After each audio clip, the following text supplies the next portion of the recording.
And it only becomes our problem when it comes to FDLR. Ku ruhande rw'u Rwanda ikibazo kiba gikomeye iyo FDLR ikomeza gutera cyangwa se igashyira umutekano wacu mu kaga. Twabwiwe inshuro nyinshi ubuyobozi bwa Kongo n'umuryango w'abibumbye ufite ingabo ibihumbi muri Kongo ko bagomba gukemura ikibazo cya FDLR no kuyibuza gukomeza guhungabanya u Rwanda. Twababwiye ko nibatabikora u Rwanda ruzashaka uburyo bwo kurinda umutekano warwo. Uko niko ibintu byaje kugera aho biruba. Mu bihe byakurikiyeho habaye ibiganiro byinshi n'ubuhuza butandukanye.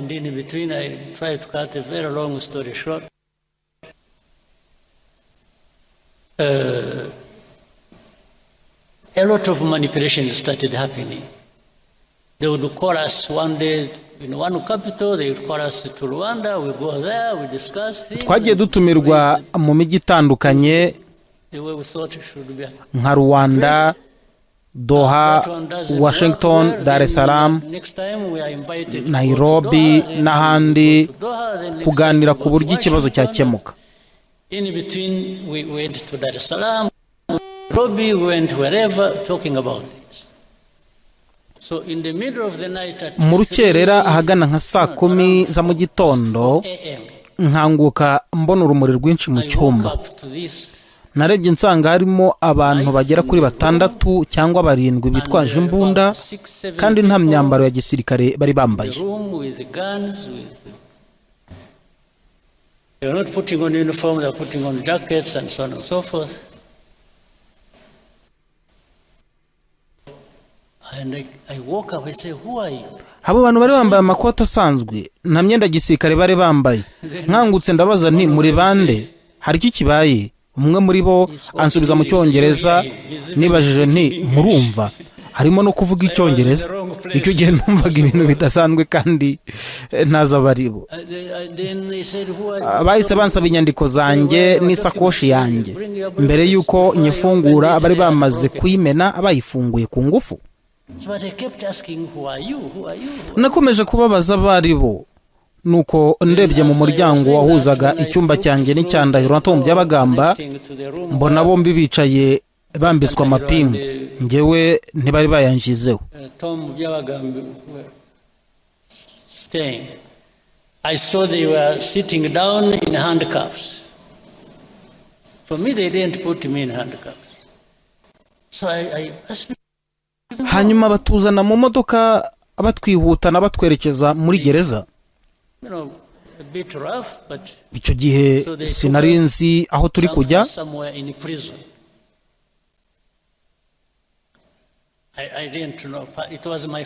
Bwari ubwa mbere ngeze i Paris. Bwari n'ubwa mbere ninjiye muri gereza.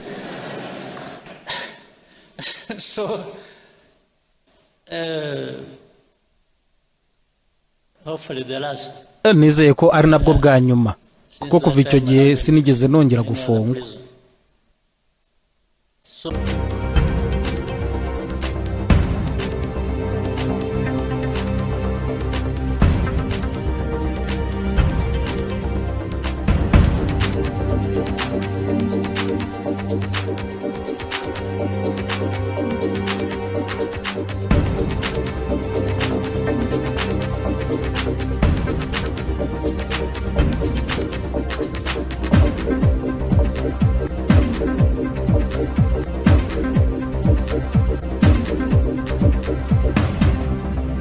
Two things happened. Hari ibintu bibiri byabaye kandi ndabivuga kuko vuba ngaha hari ikindi cyongeye kuvuka cyanteye impungenge.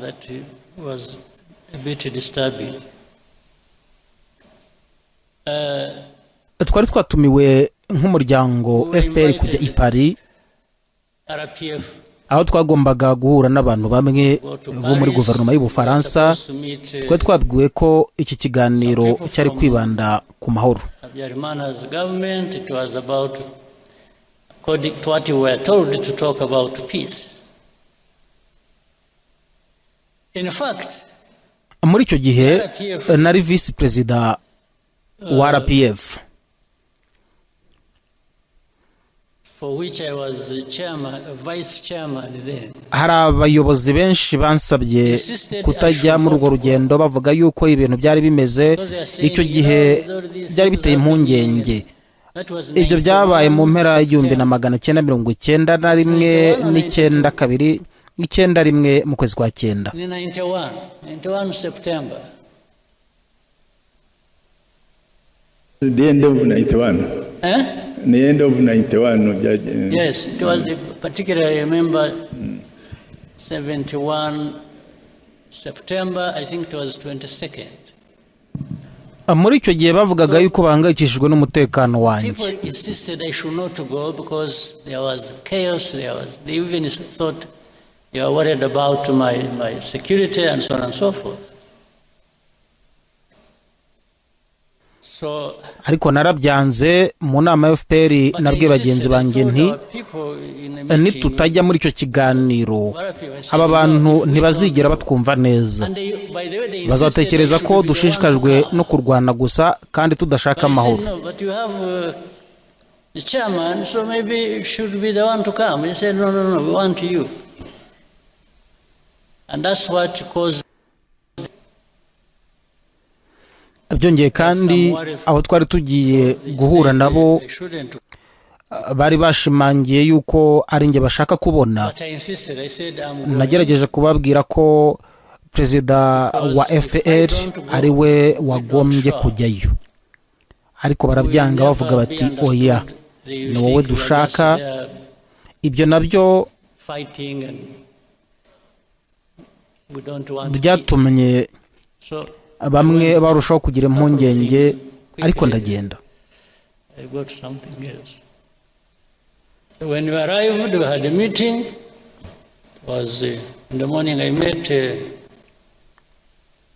couple of people. One was a man who was, I think, a director general. Tugezeyo twagiranye inama n'abantu batandukanye. Mu gitondo nahuye n'umuyobozi mukuru muri Minisiteri y'Ububanyi n'Amahanga y'Ubufaransa witwaga Produit. Nahuye kandi n'umuhungu wa Perezida François Mitterrand. Mu nama Produit yakomeje kumbwira mu buryo bukomeye ati mugomba guhagarika imirwano.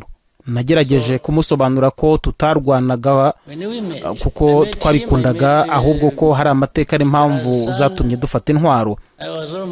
Ariko yakomeje gutsimbarara kuri uwo mwanya kugira ngo ku kiganiro cyaje gukomera. Nanjye ndarakara gato ndamusubiza.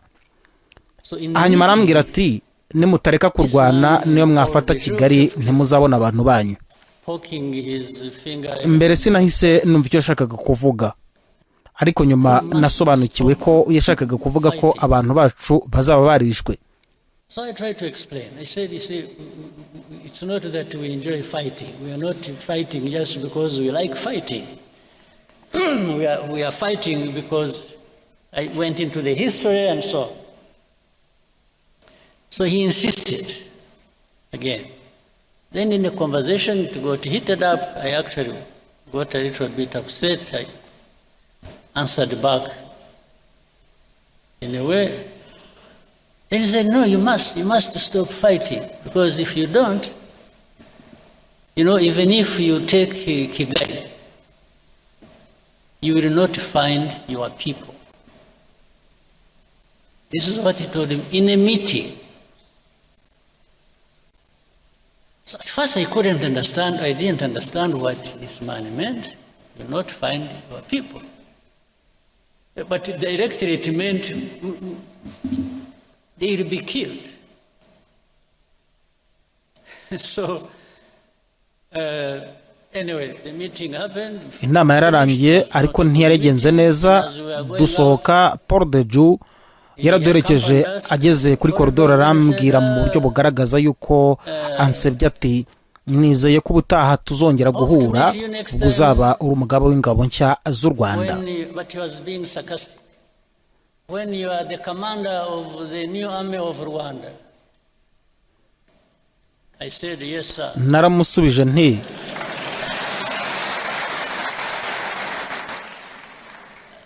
niba koko ibyo biramutse bibaye ndizera ko nzakora uwo murimo neza. When that happens, you rest assured I will do a good job of it.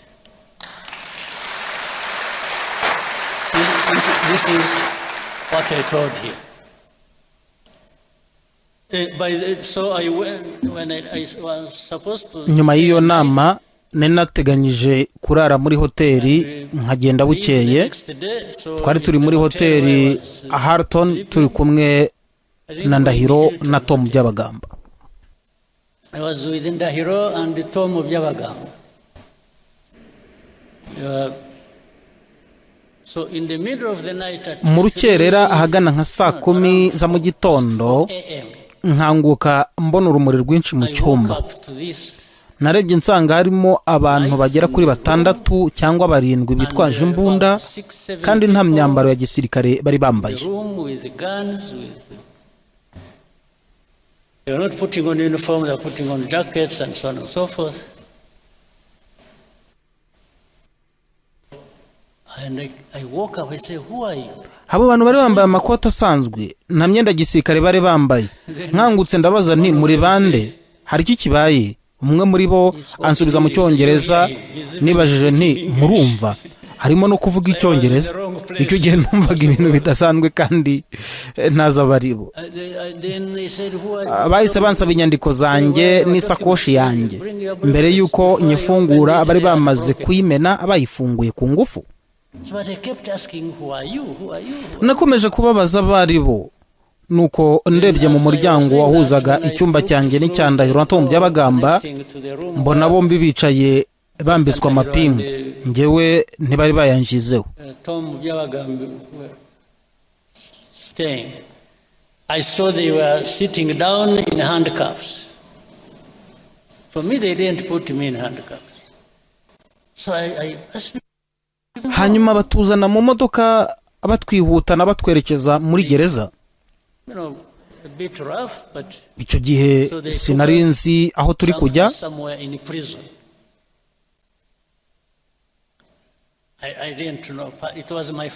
Bwari ubwa mbere ngeze i Paris. Bwari n'ubwa mbere ninjiye muri gereza.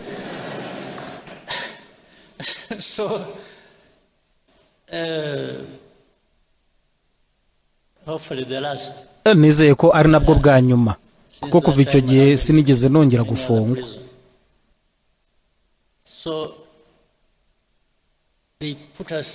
Abatwinjije mu cyumba cyo munsi y'inyubako hameze nk'ububiko bwo munsi badusigayo. Inyuma ya saa 9 z'amanywa hagati ya saa 3 z'umugoroba abantu bamwe baraje kutureba. Ndibuka ko Bihozagara yari ahari, ariko mbere yaho ntibari bazi aho twari twajyana. Birashoboka ko bafashijwe n'inshuti zabo z'Ubufaransa kugira ngo bamenye aho turi. Muri abo baje harimo Jacques Carbonel na Bihozagara, yari inshuti yacu y'Umufaransa. Batuzaniye ibiryo ariko nanze kurya. They had known where we were and they had tried to give us food. I refused to eat. Nababwiye ni ntabwo ndya ibiryo byo muri gereza. Bahise batuzanira imigati n'amata kuko twari twanze amafunguro ya gereza. Pints of milk and bread for us because we had refused to eat prison food. Then they even wanted to interrogate us. Nyuma yaho batangiye kutubaza ibibazo, bashakaga no gukoresha icyuma gipima niba umuntu abeshya, ariko ndabyanga. Nababwiye nti sinemera gukorerwaho icyo kizamini. Niba mushaka kunyica hano ni mubikore.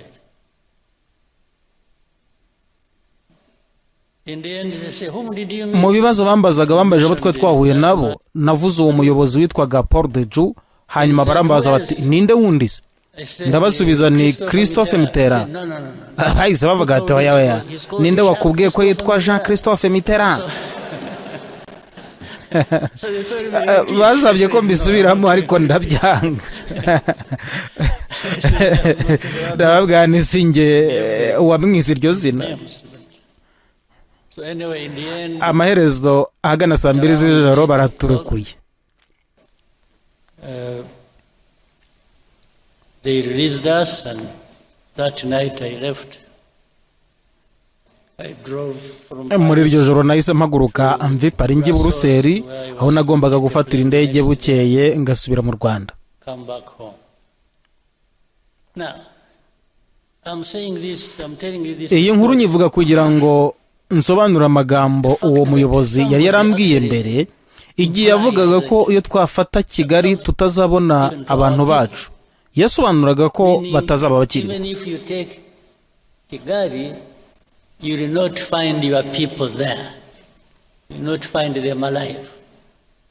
Then later on, connecting. Nyuma y'ibyabaye mu mateka yaje gukurikira, nasanze ayo magambo yarafite ubusobanuro bukomeye. Byansigiye igitekerezo ko hari abantu bari bafite amakuru cyangwa abari bazi ibyari biteganyijwe kuzaba. They were privy to what was going to happen. Now, in the most recent thing, muri iyi minsi ya vuba nabwo ndashaka kuvuga ku kibazo cyegereye igihugu cyacu.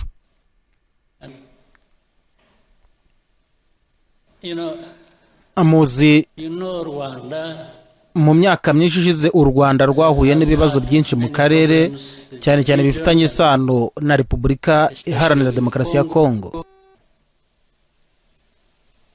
For all these years, actually, said we are here as almost all the 32 years. Ni mu myaka isaga 32 ishize. And when you look at ibyo bibazo byakomeje kubaho, iyo usuzumye amateka ubona ko abagize uruhare muri jenoside bahungiye muri Kongo bakomeje kugira uruhare muri ibyo bibazo.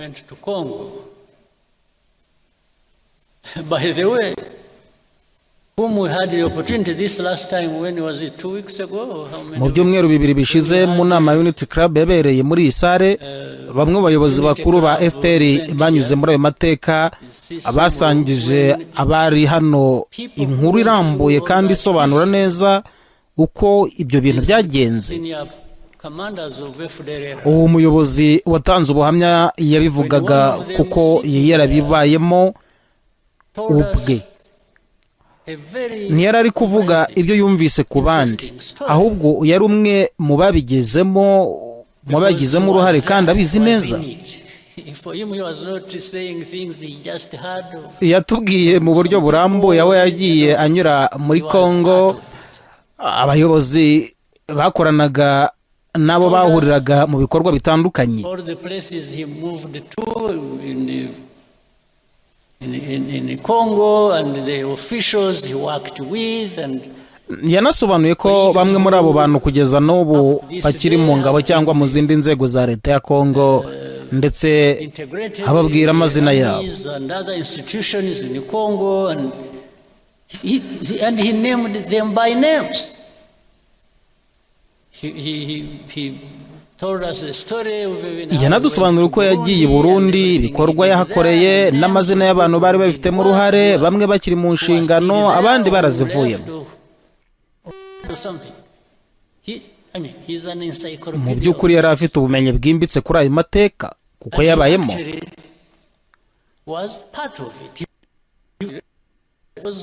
Abari muri iyo nama cyangwa bayikurikiye kuri televiziyo barabibonye.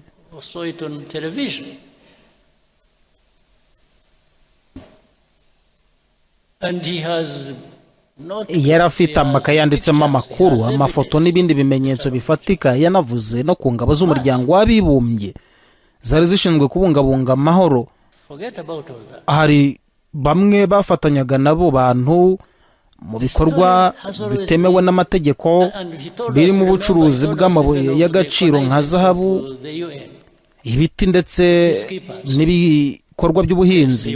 Yanavuze amazina y'ahantu, abantu n'uburyo ibyo bikorwa byakorwaga. Agriculture and named places, people, and where. It's just so. But despite all that, ariko nubwo hari ubuhamya n'ibimenyetso nk'ibyo, kugeza n'uyu munsi hari abantu bavuga ko ibyo bitabayeho cyangwa bakabivuga mu buryo bwo kubigabanyiriza agaciro ku buryo bashaka ko abantu babyirengagiza. hari n'igihe raporo z'impuguke cyangwa izindi nzego zigaragaza ayo makuru ariko hari abakomeza kuyatesha agaciro cyangwa bakayavuguruza. Group of experts. They'll tell you all those stories. That story doesn't exist.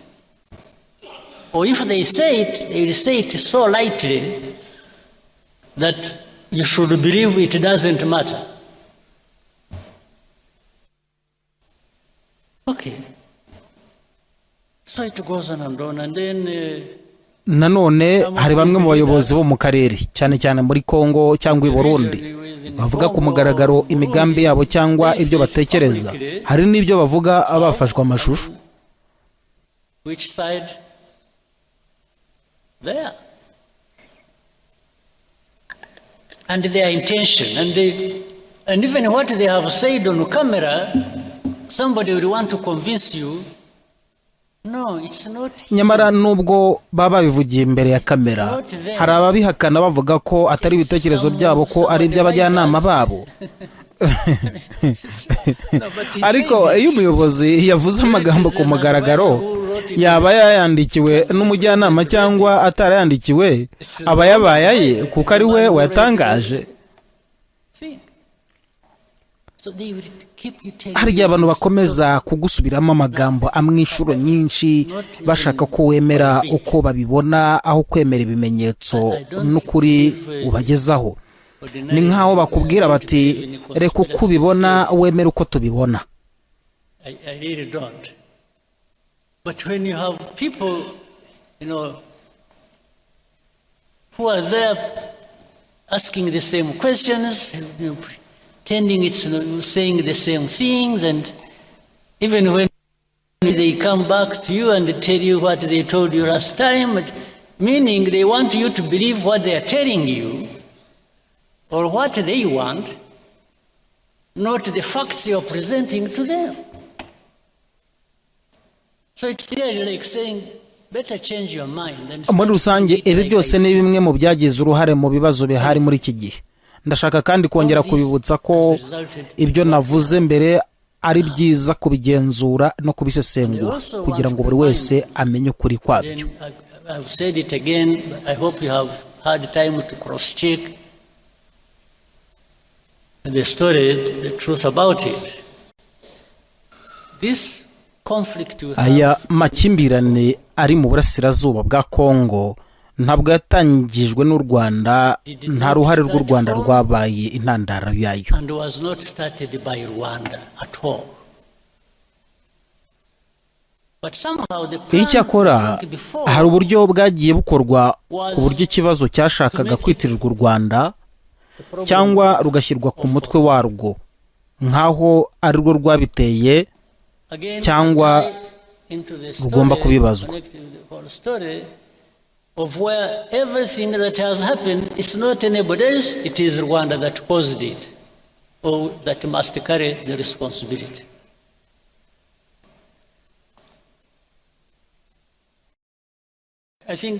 Gusa ariko ndizera ko hashingiwe ku bimenyetso n'ukuri kw'amateka buri wese akwiriye gusobanukirwa neza ko intambara atari y'u Rwanda, ntabwo ari rwo rwayiteje cyangwa rwayitangije. We didn't cause it, and we did not originate from here by any means.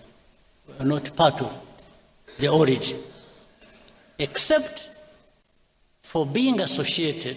U Rwanda rwagiye ruvugwa muri iki kibazo cyane cyane kubera ibibazo byongeye kubura muri 2012 bikamara imyaka irenga 10 bidakemuwe, nyuma bikongera kugaruka. Ibyo byatumye ikibazo cyongera kwitirirwa u Rwanda. Mu nama yabereye Nairobi uhuje abakuru b'ibihugu mu ntangiriro z'iyo ntambara, nagize umwanya wo kubaza Perezida Tshisekedi nti I had opportunity to ask President Tshisekedi in the same meeting. I said, President, how has ni gute iki kibazo cyahindutse ikibazo cy'u Rwanda? Kuki mwemeza ko ari ikibazo cyatewe n'u Rwanda kandi atari rwo rwagitangije? Anything started by us or from Rwanda? Why?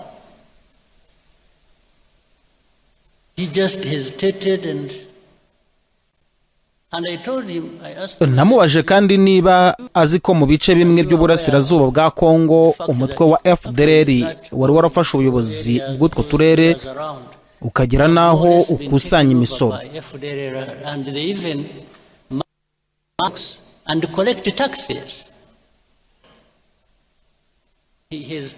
yansubizije ko yari yarabyumvishe. Ndamubaza nti niba mubizi FDLR ihakora iki kandi kuki muyireka igakomeza kuhakorera? Twasabye kenshi ko twafatanya gukemura icyo kibazo ariko murabyanga.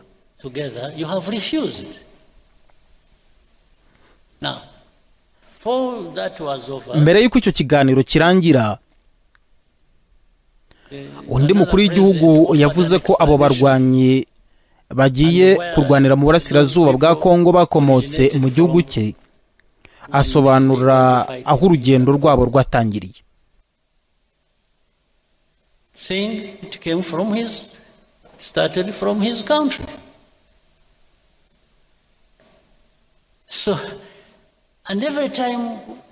Nagiye mbaza inshuro nyinshi impamvu iki kibazo cyitirirwa u Rwanda kandi nyamara ari ikibazo cya Kongo n'abaturage bayo.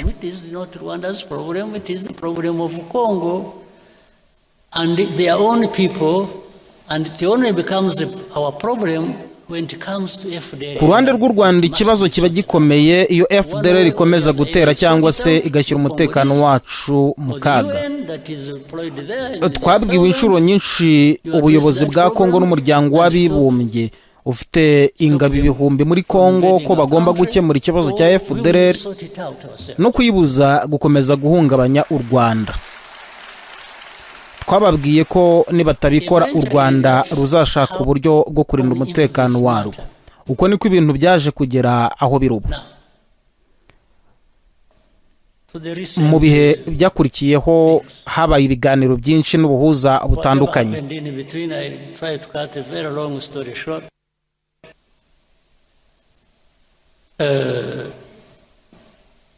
A lot of manipulations started happening. They would call us one day in one capital, they would call us to Rwanda, we go there, we discuss things. Twagiye dutumirwa mu mijyi itandukanye nka Rwanda, Doha, Washington, Dar es Salaam, Nairobi n'ahandi kuganira ku buryo ikibazo cyakemuka. In between we went to Dar es Salaam, Nairobi, we went wherever talking about this. Ariko ikintu kimwe cyakomeje kugaragara nuko nk'uko ababivuga ubuyobozi bwa Kongo butifuzaga kugera ku mahoro, ahubwo bwakomezaga gukorana na FDLR mu buryo bubangamiye u Rwanda. Nyuma yaho nk'uko abisobanura, izo mbaraga zaje gushyikirwa n'ingabo z'ibindi bihugu, ibintu byagaragariye cyane mu bibazo byabereye i Goma no mu nkengero zaho. U Rwanda rwakomeje gusaba ko ikibazo cya FDLR aricyo cyabanza gukemurwa, rukavuga ko aricyo cy'ingenzi ku mutekano warwo. But in the end, something came up. By the way, you should also, it's like even now when we talk about mu biganiro bya vuba arabagiye basaba ko u Rwanda rukura ingabo zarwo muri Kongo ndetse rukavana ingamba z'umutekano rwafashe. U Rwanda rwasubije ko rwiteguye kubikora mu gihe impamvu zatumye izo ngamba zifatwa zakemuka. You know, for many of these people ariko nk'uko ababivuga hari bamwe batekereza cyangwa bavuga uburyo butaziguye ko umutwe wa M23 wagombye gusubizwa mu Rwanda nk'aho ari umutwe w'Abanyarwanda. That's something hidden behind. It's like they expect us to be receiving M23 here. Now, that goes into a long debate. Whether or not. Ibyo nk'uko abisobanura bifungura impaka ndende ku kibazo cy'ubwenegihugu n'inkomoko y'abarwanyi ba M23. Ni ikibazo cyo kumenya niba ari abanyekongo cyangwa atari bo. Buri gihe mbabwira nti iki kibazo si icyanjye, uko abantu bamwe babaye abanyekongo n'uko amateka hagati ya Kongo n'u Rwanda yagenze mu bihe bya gikoroni sinari ndiho. Sinshobora kubazwa ibibazo byaturutse mu gihe cya gikoroni kandi u Rwanda narwo ntirwabigizemo uruhare. I cannot be asked to answer for colonial times problems. I was not there. And Rwanda is not responsible for that. Now we're going to the last thing. Nyuma y'ibyo twageze ku cyiciro cya nyuma cy'ibiganiro byabereye Washington. Ibyo biganiro byaje gukurikirwa no gufatira u Rwanda ibihano birimo n'ibyafatiwe ingabo z'u Rwanda n'izindi nzego. Byabaye nkaho ari igisubizo gihoraho ari ugufatira u Rwanda ibihano.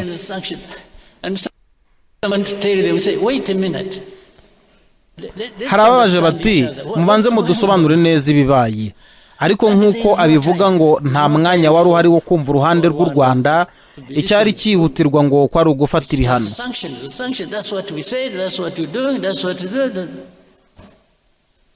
Now,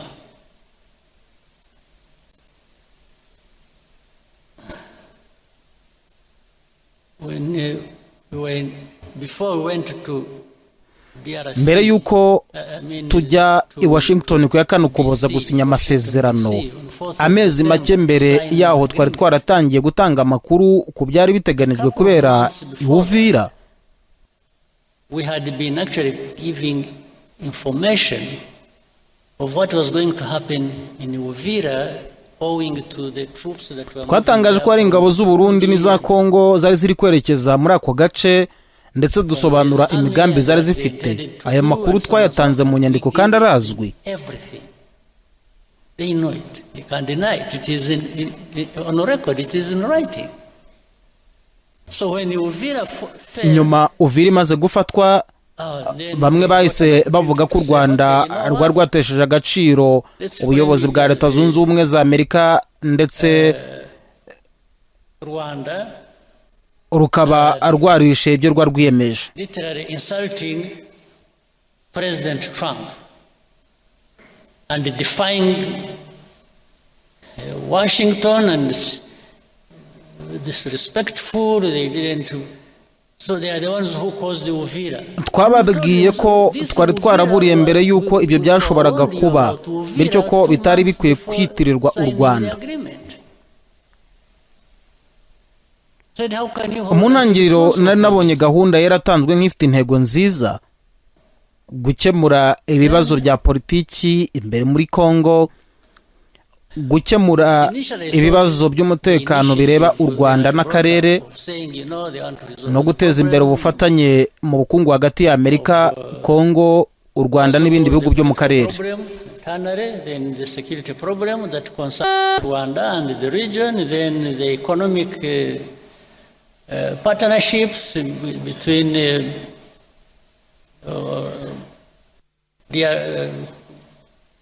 US, DRC, Rwanda and the region. I said, I thought this was. Twarayishimiye cyane, twumva ari gahunda ishobora gutanga ibisubizo, ariko nyuma twaje kubona ko hagati muri iyo gahunda hari hihishe indi migambi. We had actually been just set up for something else. Because in the middle of hatangiye kuvugwa ko intego ari ukurandura M23 na FDLR, hanyuma hakabaho kugenzura no gukoresha ibirombe by'amabuye y'agaciro. And we just walk to the mines and that's it. Twababwiye ko ibyo bidahagije kuko hari abanyekongo bari mu mutwe wa M23 bavuga yuko baharanira uburenganzira bwabo, kandi hari n'abandi bakomeje kubuvuganira mu buryo bwa politiki, harimo n'abayobozi b'amadini n'indi miryango. M23 and others they are on the ground fighting. The others are fighting politically all over the place, as you have seen including the religious leaders and so on and so forth. I said, how do you just twabaje ko batekereza ko ibyo bibazo byose byarangira batabanje gukemura impamvu zabiteye. Basubije ko ibyo bidashoboka. They said, no, because we can't. Oh, then mercenaries came. Hagati aho haje no kwinjira abarwanya b'abacanshuro nk'uko bivugwa. Hari abari barigeze kuza mbere, nyuma bongera kuza abandi mu ibanga. Were transported back. Other mercenaries came in the background, and they were the ones. Somehow they converge with the police. Avuga ko abacanshuro bagize uruhare mu gushyiraho umurongo wakurikijwe mu gushaka gukemura ikibazo cyo mu karere, kandi aribo bagize ijambo rikomeye mu byemezo byafatwaga. Mu ntangiriro byavugwaga ko bagomba kurangizwa FDLR na M23 icyarimwe, ariko nyuma nk'uko abisobanura baje guhindura intego yo kurwanya M23 gusa, mu gihe FDLR yo yakomeje gukorana na leta ya Congo. They are working with the same people and working with the government of Congo. Now, all these facts, ayo yari amakuru azwi, they are known. Ariko ko muri politiki mpuzamahanga hari igihe abantu bamwe bashaka kwigenera ukuri bagomba kwemera, abandi bakabwirwa guceceka. World politics and geopolitics is that there are people who think they just dictate what the truth should be and what should happen, and for the rest you just shut up. That's what is going on. Today, what is going muri iki gihe iyo umuntu agaragaje ibitekerezo bitandukanye aho gusubizwa ku ngingo ashobora guhita afatirwa ibihano. That is the argument. Now, something I shouldn't forget. Mu gusoza iki gice yibukije yuko hari indi yashakaga kuvuga gishingiye ku nkuru yaramaze gusobanura. Yavuze ko mu byumweru n'amezi bishize havuzwe cyane ubwicanyi n'imirwano yabereye mu gace ka Minembwe no mu nkengero zako. The killings and the fighting that has been going on in a place called Minembwe, around the Minembwe area. This is a place. Yavugaga ko akwara agace ari ahantu hatuwe n'abanyamurenge n'andi matsinda y'abaturage. Akavuga ko icyamuhangayikishije ari uko ubwo basobanuriraga abo baganiraga nabo ibiri kubera muri ako gace, babwiraga ko abaturage bari kwicwa, ku ibitero by'indege zitagira abapilote byabarasaga ahantu mu buryo budatoranya, ndetse bakibasira amasoko, insengero n'ahandi hari abaturage benshi. Avuga ko abantu benshi bahaguye, kandi yizera ko umunsi umwe hazakorwa iperereza kugira ngo ukuri kumenyekane.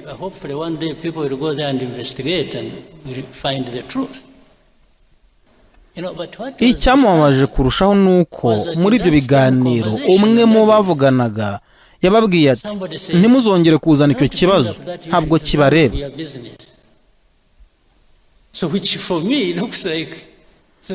Yavuze ko yari amagambo yamwibukije ibyigeze kumubaho mbere, ubwo yabwirwaga ko hari ibintu atagomba kwitaho.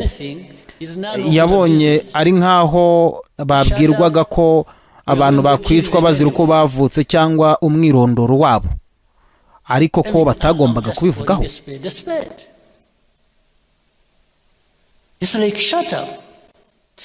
Nta nubwo babaje niba koko abo bantu bicwaga cyangwa niba amakuru twatanze yari ukuri, ahubwo bahise bavuga ko icyo kibazo kitatureba.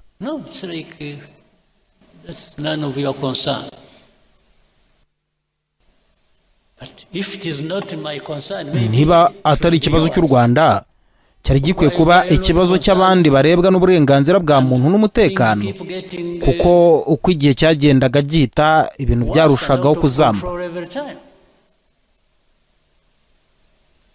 So where we are now, u Rwanda rwagiye rusabwa gukuraho ingamba zarwo z'umutekano mu gihe rwabonaga yuko hari ubufatanye hagati ya FDLR n'ingabo za Congo, kandi ibyo bitarakemuka. Do whatever they want, and then in exchange you have whatever we want. just shut up. ubutumwa twahabwaga bwari nk'ubu ngo muceceke twemere dukora ibyo This is what dushaka. we are being told. But making people shut kubwira abantu ngo baceceke bitazoroha nk'uko bamwe babyibwira. up is hari abashaka gushyigikira abashobora kongera kugira nabi u Rwanda cyangwa abanyarwanda. ntabwo tuzemera kubiceceka.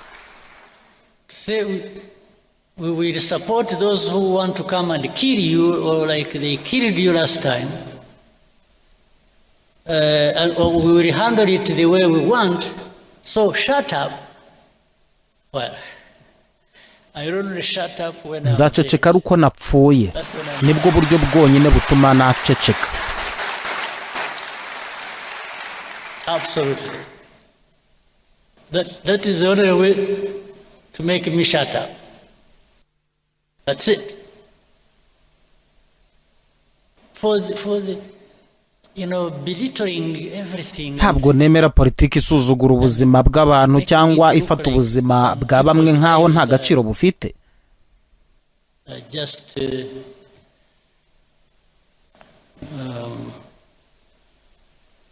maybe, I don't know. It's not my politics. It's not RPF's politics.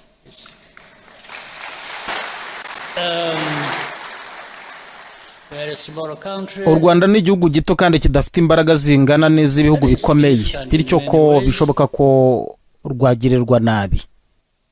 You can do much harm to us, granted, but boy, wishing us away, kwifuza ko abaturage bacyo baburirwa irengero ntabwo ari ibintu byoroshye cyangwa byakabaye byemerwa. wishing us away just to say disappear. They were saying they will make disappear FDLR. hari abashaka bavuze yuko bashaka kurandura FDLR na M23, ariko yumvaga muri uwo murongo harimo n'igitekerezo cyo guca intege cyangwa gusenya u Rwanda ubwarwo. I can't invite ibi it. bintu bigeraho I can't wish to have such a nakora thing. ibishoboka byose kugira ngo mbyirinde, But when it comes, ariko niba when I bitakunda have ngo not been abantu able to bazabona avoid it, uko ntabyitwaramo.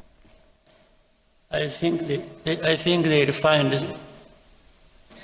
I only wish you people, you people, I'm not worried about myself.